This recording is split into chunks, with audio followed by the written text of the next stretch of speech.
But did you win or lose? My father told me I'll have many battles in life, but you have to pick and choose. Now you can't quit the first time if you get knocked down or if you get a bruise.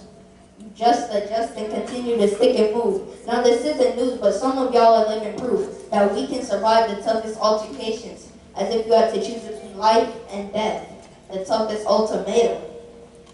Maybe you weren't even equipped for battle, but you had to rise up for all occasions. See, sometimes you have to change the cloth you cut from to make all alterations.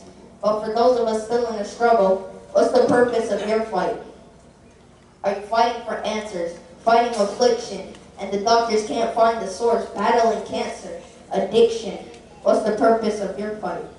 Maybe you're fighting to get out of a bad relationship because all you do is fight and you don't want any fight anymore. Maybe you're fighting to keep yours because you believe yours is worth fighting for. Maybe you're fighting a recession because your income just isn't cutting it. Fighting depression, negative thoughts make you want to give up and quit. Maybe it's a job you keep stressing because you don't have a passion or a love for it.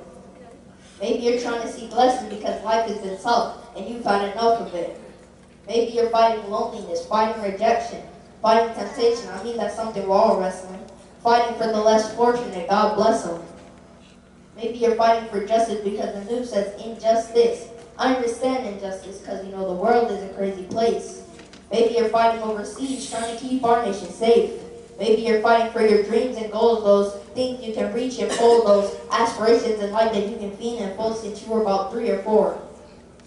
And when you were younger, they told you that you could do anything, and all you had to do was believe in it. Well, guess what? Newsflash. They lied to you because that's only part of the process to reaching your achievements. They didn't tell you that you may have to fight and that you may take some blows. Even if you lose a fight or two, you still have to face your foes. That means getting knocked down and getting back up while still having the faith to know that no matter how many times you're counted out as being down for the count, you still have to chase those things. See, this race in life is not won by those who finish the fastest, but it's won by those who stay in it to last it. So you gotta have the heart to win like Rocky Balboa. That means you gotta give it your all. And when life throws a haymaker, you gotta give it that Mayweather shoulder. That's how you avoid taking the fall. And you have to have strong determination like Mike Tyson. And don't forget to be confident and have focus over your consciousness. That's Muhammad Ali's type fighting. Be creative. Think outside the box like Roy Jones Jr. Unorthodox like Anderson Silva. Create a legacy. Be a legend, especially now that you have to reach for the top. So who's ready to fight? Even if it's a fight to the death. Who's ready to fight? It doesn't matter if you lose. Just give it your best. Who's ready to fight? Who's ready to take that step? Who's ready to fight? Fight with every single breath. Who's ready to fight? Knowing your haters want to see your demise, man. Who's ready to fight? Who's not ready to lay down and die yet? Who's ready to fight? Fighting so you don't have any fights left. Are you ready to fight?